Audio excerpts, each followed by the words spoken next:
नमस्कार। आपकी हस्तरेखा के बाद अब आपकी देखेंगे हम कुंडली, और कुंडली में जानेंगे कि ऐसे कौन से शुभ और अशुभ योग हैं और उनके क्या परिणाम आपको मिल सकते हैं। शुरुआत करते हैं हम लगन से। आपकी कुंडली कुंभ लगन की कुंडली है। लग्नेश लगन में विराजमान है। आपका चंद्रमा कर्क राशि का चंद्रमा है। चंद्रमा अपनी ही राशि में विराजमान है। लग्नेश लगन में है। कुंभ लगन स्थिर लगन होता है, लेकिन वायु तत्व राशि का लगन होता है। स्थिर लगन होने के कारण व्यक्ति के स्वभाव में स्थिरता आती है। ऐसे व्यक्ति अपने जीवन में अपनी स्थिरता को लेकर, अपनी योजनाओं को लेकर, अपने स्वभाव को लेकर जीवन में सफलता प्राप्त करते हैं। यानी इनके भीतर पेशेंस होता है कि हाँ, मुझे जीवन में कुछ करना है और कोई भी चीज़ वो चुटकी में नहीं मिलती है, उसके लिए इंतजार करना पड़ता है। तो ऐसी सहजता और गंभीरता देने वाला प्लैनेट शनि लगन में विराजमान है। लग्नेश लगन में हो, शरीर के लिए अच्छा, मान सम्मान के लिए अच्छा, आयु के लिए अच्छा। साथ ही साथ शश नामक महापुरुष योग बनाता है, यानी शनि से संबंधित कारकत्व में वृद्धि करता है ऐसा ग्रह, क्योंकि शनि यहाँ अपनी मूल त्रिकोण और अपनी स्वराशि में विराजमान है। शश नामक महापुरुष योग बनाते हैं। इसका मतलब है व्यक्ति जनता के बीच में जाकर भी प्यार पाने वाला होगा। छोटे तबके के लोगों से भी ऐसा व्यक्ति प्यार पाएगा। अन्य लोगों को आजीविका देने वाला ऐसा व्यक्ति होगा। निम्न वर्ग के लोगों को आजीविका देना, जनता के बीच में अपनी जान पहचान बनाना भी ऐसे प्लेनेट के कारण ही संभव है। तो ये लगन ही अपने आप में बहुत बली है, जो जीवन में कैसी भी परिस्थिति आ जाए आपके सामने, आप बड़ी से बड़ी समस्या, बड़ी से बड़ी विषम परिस्थितियों में से बहुत आसानी से निकलने वाले व्यक्ति हैं, क्योंकि आपके अंदर धैर्य है, सहजता है। लगन में बैठा हुआ शनि जब तीसरे घर और दशम को देखता है तो ये मेहनत करने का जज्बा प्रदान करता है। व्यक्ति कर्मशील है, व्यक्ति कर्म करके खाने में बिलीव करता है। यूं नहीं किसी ने दे दिया तो चलो उसके सहारे मैं जी लूंगा, नहीं, वो स्वयं अपने बल पर कुछ करता है। कुंडली के अंदर सूर्य की बात करें कि सूर्य पंचम भाव में बैठे हैं। सप्तम का मालिक पंचम में है, तो कभी कभी ये स्थिति मैरिज के तौर पे मैंने देखी है कि व्यक्ति को जो जानकारी में शादी होने के भी योग बन जाते हैं, कि उस घर परिवार को पहले से जानते हो या लड़की को पहले से जानते हो, कुछ ऐसा संभव होता है। सूर्य जब अकेला होकर पंचम भाव में बैठे तो वैसे तो ये योग पत्नी की कुंडली से देखे जाते हैं, लेकिन कहा जाता है कि सूर्य पंचम में अकेला हो तो गर्भपात कराता है। तो वो स्थिति यहाँ दिखाई दे रही है। वैसे सूर्य खराब नहीं है, सूर्य ठीक प्लेनेट है। अष्टम में मंगल है। अष्टम में मंगल व्यक्ति मांगलिक है, ऐसा कह सकते हैं। मंगल दशमेश होके अष्टम में है, यानी प्रोफेशनल लाइफ आसान नहीं होगी। प्रोफेशनल लाइफ संघर्ष वाली होगी, संघर्ष के साथ चलेगी। जब दशमेश अष्टम में हो तो इसको कहते हैं ups and down in career. यह व्यक्ति के जीवन में उतार चढ़ाव दे सकता है। मंगल तीसरे घर को वापस देख रहा है तो साहस में तो वृद्धि कर रहा है, लेकिन ऐसे लोगों के जीवन में उनसे संबंधित जो छोटे भाई होते हैं, छोटे भाई या बहन, उनको या तो कष्ट होता है या उनके साथ संबंध इतने मधुर नहीं रहते हैं। बृहस्पति राहु का संयोग शास्त्रों में गुरु चांडाल दोष के नाम से जाना जाता है। जब जब ये दोनों प्लेनेट एक दूसरे के साथ बैठे और डिग्री कली क्लोज हो जाएं, जैसे राहु 20 डिग्री का है, बृहस्पति 22 डिग्री का है। अब जीवन में राहु की महादशा आ जाए या बृहस्पति की महादशा आ जाए, तो ये वो प्लेनेट हैं कि राहु की महादशा या अंतरदशा या बृहस्पति की महाअंतरदशा आए तो आपको प्रॉब्लम देती है। क्यों प्रॉब्लम देती है? आपके डिसीजंस के कारण आपको प्रॉब्लम देती है। आप विवेकहीन हो जाते हैं, आपकी बुद्धि भ्रमित हो जाती है, आपके भीतर सच अच्छा बुरा सोचने की शक्ति खत्म हो जाती है। तो ये वो प्लेनेट है जो आपको नेगेटिविटी में डाल सकता है। इसलिए गुरु राहु के इस कॉम्बिनेशंस के लिए मैं आपको लास्ट में रेमेडी भी बताऊंगा, जिनको आप करेंगे तो फायदा मिल जाएगा, क्योंकि ये एक गुरु चांडाल योग है और इसमें यही होता है। इसमें राहु को कोई प्रॉब्लम नहीं होती, लेकिन बृहस्पति को काफी समस्याएं होती हैं। बृहस्पति को आप ऐसे समझ सकते हैं कि व्यक्ति अपने विवेक में, अपनी समझदारी में सबको सब कुछ दे गया, लेकिन जब उसको मिलने की बात आई तो लोगों ने उसका साथ ही नहीं दिया, ऐसे कह सकते हैं। छठे घर में 3 प्लेनेट, बुध भी, शुक्र भी, चंद्रमा भी। चंद्रमा षष्ठेश होके षष्ठम में है, रोग प्रतिरोधक क्षमता को बढ़ाएगा, शत्रुओं को नजदीक नहीं आने देगा, शत्रुओं से लड़ने की क्षमताएं देगा।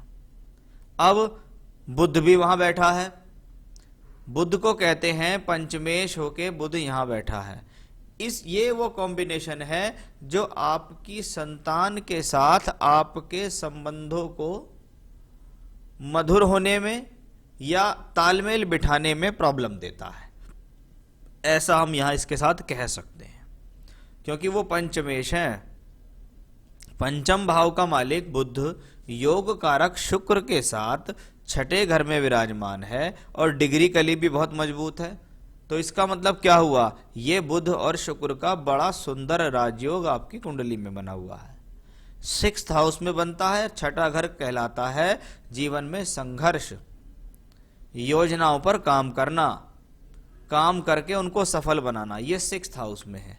लेकिन 3 शुभ ग्रह बुध, शुक्र और चंद्रमा जब जब कुंडली में 6, 8, 12 स्थानों पर बैठते हैं तो ये कहा जाता है कि शुभ ग्रहों का खराब स्थानों में जाना अच्छा नहीं, ये आपको आंतरिक रूप से कमजोरी दे देते हैं। किसी रिश्ते के प्रति यार उससे रिश्ता ना टूट जाए, चल कोई बात ना, अपना दो पैसे का नुकसान हो रहा है, कोई बात नहीं है, मैं झेल लूंगा। रिश्ते खत्म नहीं होना चाहिए, परिवार नहीं टूटना चाहिए, व्यक्ति गहराई से सोचना शुरू कर देता है, व्यक्ति इमोशनली हो जाता है। तो वो सारी चीजें शुभ ग्रहों में अधिकतर देखी जाती हैं।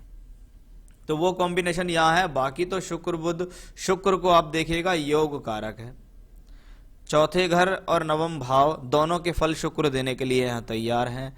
छठे घर में बैठा हुआ है। व्यक्ति अपनी मेहनत से अपने भाग्य को बनाता है, अपनी मेहनत से जीवन में जमीन जायदाद प्रॉपर्टी आदि एकत्रित करता है, तो वो सब भी इसके यहां दिखता है। ओवरऑल कुंडली का खाका अभी तक बहुत मजबूत है। वो भी देखिएगा, अब नवांश में शनि मित्र की राशि में योग कारक होकर लग्न में विराजमान, बुध उच्च के होके बैठे हुए हैं, बृहस्पति भी उच्च के हैं, शुक्र नीच के हैं लेकिन नीच भंग राजयोग बुध उसका कर रहे हैं। दशमांश में भी शनि, जब इतने सारे लग्नों में शनि लगन में हो, देखो यहाँ लगन में भी शनि है, नवांश में भी शनि, सप्तांश में भी शनि, द्वादशांश में भी शनि और दशमांश में भी शनि। शनि का मतलब क्या है, शने शने, धीरे धीरे चलना, एक एक कदम बड़े फूक फूक कर मजबूती से रखना। शनि प्रगतिशील प्लेनेट है, क्योंकि ये मेहनत से प्रगति कराते हैं, ये झटके का कुछ नहीं देते हैं, ये व्यक्ति को मेहनत करा के उसको बहुत मजबूत बना देते हैं। अब दशा को देखिएगा आप। दशा से पहले मैं आपको बताऊं, आपके कुछ सवाल भी हैं, उनको भी पढ़ेंगे हम। पहले मैं मंगल की दशा को देखूं। मंगल क्या है कुंडली के अंदर। मंगल की महादशा 2000 जून 18 से चल रही है, दशमेश होके अष्टम में, यानी मंगल की दशा में जो भी प्रोफेशन होगा वो इजी गोइंग नहीं होगा। ये प्लेनेट आपसे मदद मेहनत कराएगा, अप्स एंड डाउन अपनी 7 साल की दशा के अंदर देगा। एक बात, साहस बढ़ाए रखेगा। 8th हाउस में है, 2nd हाउस को भी देख रहा है। आपकी वाणी कभी भी कटु हो सकती है, जिसके कारण आपके अपनों से संबंध खराब हो सकते हैं, तो उसका थोड़ा ध्यान रखना होगा। नवांश में आप देखिएगा, मंगल लाभ भाव में बहुत अच्छा, शुक्र बुध से दृष्ट है और बृहस्पति की नवम दृष्टि भी है, यानी मंगल को बहुत सारा स्ट्रेंथ नवांश में मिला कि आप मेहनत तो करो, हम आपको सफलता देंगे। दशमांश में ये मंगल फिर से 11th हाउस में आ गया, लेकिन ये नीच का होके राहु के साथ है, तो एग्रेशन पर संयम रखना होगा। तो ये तो मंगल की स्थिति थी कि मंगल 7 साल की महादशा है मंगल की, तो कैसा कैसा परिणाम मंगल इसको देने वाले हैं। अभी चल रही है 17 नवंबर 20 से 27 दिसंबर 21 तक मंगल में शनि। शनि के बारे में मैं आपको बता ही चुका हूं कि शनि इस हॉरोस्कोप में बहुत अच्छा प्लेनेट है। ये आपको बड़ी गंभीरता से कार्य करने की क्षमता देता है और आप अपनी योजनाओं में सफल भी होंगे। ये 2021 में जो आपको मंगल में शनि आ रहे हैं, इसमें आपको एक तो सबसे पहली जरूरत है, क्योंकि दशा का एक्सेस 6-8 का है, हेल्थ का ध्यान रखो। हेल्थ का बस आप अपनी ध्यान रखो, बाकी कोई दिक्कत नहीं है। आप अपने इतनी समझदारी आपके भीतर है, आपके प्लेनेट के अंदर है, जो आपको फायदा दे देगी। चलिए, आपने बताया कि आप भाई हैं और जॉइंट काम जॉइंट है। 85 to 96 आपने कोई फैक्ट्री लगाई थी, फिर 96 में आप एक अलग सिटी में शिफ्ट हो गए, उसके बाद आपने प्लास्टिक से रिलेटेड कोई काम करना शुरू कर दिया, 2011 में वो बंद हो गया। 2011 में आपने स्टील से रिलेटेड काम करना शुरू कर दिया। अभी फ़िलहाल में टर्नओवर आपका ठीक ठाक चल रहा है, फैक्ट्री अभी कोई खास नहीं चल रही है। आप जानना चाहते हैं कि इंपोर्ट एक्सपोर्ट का काम कर सकता हूँ या कोई और काम सूट कर सकता है। मैंने आपको बताया कि मंगल की दशा आई है, अप्स एंड डाउन तो देगी, परिश्रम तो कराएगी, वो साफ तौर पे यहाँ नजर आ रही है। अब मंगल इस कुंडली में वर्क देने वाला प्लेनेट है। मंगल कर्म का कारक है, कर्म कराने वाला प्लेनेट है। ये मंगल नवांश में बृहस्पति की राशि में बैठा हुआ। दशमांश में एक बार जरूर देखना चाहूंगा, क्योंकि ये थर्ड लॉर्ड है। ऐसे में व्यक्ति सप्लाई से संबंधित काम करे, दूर स्थानों से जुड़कर काम करे, एक्सपोर्ट इंपोर्ट से रिलेटेड काम करे, तो ये काम कर सकता है, इसमें कोई भी डाउट नहीं है। थोड़ा सा मैं आपके हॉरोस्कोप में बुध पर नजर डालना चाहूंगा कि बुध ग्रह इस हॉरोस्कोप के अंदर जो है वो पंचमेश है और शनि देव के नक्षत्र के अंदर बैठा है, और शनि देव को देखेगा वो दशमांश में बुध की राशि में है। यानी फिर से ट्रेडिंग और स्टील, लोहा, इनसे रिलेटेड काम आप कर रहे हैं और ये काम आपके लिए ठीक है, तो आप ऐसा ही काम करते रहिएगा। फ्यूचर कैसा रहेगा? देखिए, ये एक बड़ा महत्वपूर्ण सवाल है फ्यूचर, कि एक ग्रह जिसकी महादशा चल रही है और वो जून 2025 तक चल रही है, और उस ग्रह ने प्रॉमिस दे दिया कि देखिए जी, मैं आपको कुछ भी चीज आसानी से नहीं दूंगा, मैं तो आपसे बहुत बेइंतहा मेहनत कराऊंगा, तब जाकर ही मैं आपको अपने जीवन में कुछ दूंगा। और 6 जून 25 तक ये दशा है, तो आप अपनी मेहनत को बरकरार रखिएगा, क्योंकि ये प्लेनेट आपको बिना मेहनत के कुछ नहीं देने वाला है, और बहुत बड़ा मिरेकल इस हॉरोस्कोप में कुछ नहीं होना है। दशाएं आपकी बहुत ठीक हैं, जैसे मंगल में शनि है, फिर आगे मंगल में शुक्र भी आएगी 2023-24 में, तो दशाएं का क्रम आपके लिए तो अच्छा है। लेकिन जो महादशा का लॉर्ड है वो कहता है कि देखिए जी, मेरे पास तो जो इस हॉरोस्कोप में मिला हुआ है वो ये है कि मैं कठिन प्रयासों से ही फल दूंगा। तो वो कॉम्बिनेशन इसके अंदर साफ तौर पे नजर आ रहा है। तो फ्यूचर में ऐसा कोई काम जो लंबा चले, नाम और तरक्की दे, ये जो वर्क आप कर रहे हैं इसी को करिएगा, इसमें चेंज मत करिएगा आप, वही आपके लिए आगे नाम और तरक्की देगा। जीवन में फ्रेंड्स बहुत कम है, जो बनते हैं उसकी वजह से 1 या 2 साल में छूट जाते हैं। थर्ड हाउस छोटे भाई बहन और फ्रेंड्स के लिए जाना जाता है, उसका लॉर्ड देखिए मंगल पड़ा हुआ अष्टम में, तो जो आएगा अपना स्वार्थ निकाल कर चला जाएगा। जॉइंट बिजनेस चल रहा है, अभी भतीजा मेरे साथ दिल्ली में ज्वाइन कर लिया है, आगे जॉइंट बिजनेस ठीक रहेगा क्या? हाँ, जॉइंट बिजनेस ठीक रहेगा, कोई ऐसी दिक्कत वाली बात नहीं है। बाकी मैं अभी आपकी ही कुंडली देख रहा हूं, तो मैं आपके हिसाब से ज़्यादा बता रहा हूं।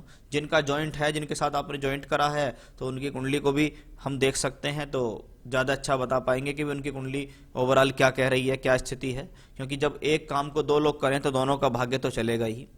तो आपके भाग्य के हिसाब से जो स्थितियां हैं वो ठीक हैं। अब ऐसे में देखिए, कुछ पूजा पाठ ऐसी हैं जो आपको अवश्य कर लेनी चाहिए। जैसे मंगल की महादशा है, बुध की राशि में है, बुध 6th हाउस में है, तो इसका मतलब क्या है? स्ट्रगल के 7 फायदे। ऐसी स्थिति में आपको एक तो शनिवार के दिन सुंदरकांड पढ़ना शुरू कर दीजिए। आप शाम के समय या सुबह के समय कभी भी शनिवार सुंदरकांड का पाठ करना शुरू कर दीजिए आप, एक बात। दूसरा, रोजाना नियम से बजरंग बाण का पाठ करना शुरू कर दीजिए आप। तो रोज बजरंग बाण और शनिवार को सुबह या शाम कभी भी सुंदरकांड का पाठ करना शुरू कर दीजिए। उसके अलावा रुद्राष्टकम, ये भगवान शिव का बहुत अच्छा स्तोत्र है, रुद्राष्टकम। रोजाना 3 बार पाठ रुद्राष्टकम का भी कीजिएगा आप। तो 3 पाठ रुद्राष्टकम के, उसके अंदर 8 श्लोक होते हैं, उसको 3 बार पढ़िएगा। बजरंग बाण का पाठ कीजिएगा, सुंदरकांड कीजिएगा, ये तो आपको करने हैं। एक ओपल पहन लीजिएगा आप, डबल फायर ऑस्ट्रेलियन ओपल, सीधे हाथ की तर्जनी उंगली में आप धारण कर सकते हैं। आपको चाहिए तो सर्टिफाइड स्टोन में आपको रिंग में बनाकर आपके एड्रेस तक प्रोवाइड करा सकता हूँ। तो एक अच्छा सा फायर ओपल आपको यहाँ धारण कर लेना है सीधे हाथ की तर्जनी उंगली में, ये आपकी प्रोफेशनल लाइफ के लिए अच्छा हो जाएगा। तो ये था आपकी हॉरोस्कोप का एनालिसिस, सवालों के जवाब और उपाय आपको मैंने बताए हैं। भले ही दशाओं में संघर्ष है, लेकिन दशा प्रगतिशील है, संघर्ष के साथ आगे समय में तरक्की दे रही है। और आप करते जाइएगा। आपके अंदर इतनी काबिलियत है क्योंकि आपके शनिदेव आपसे प्रसन्न हैं, वो आपको जीवन में तरक्की देंगे ही देंगे। नमस्कार।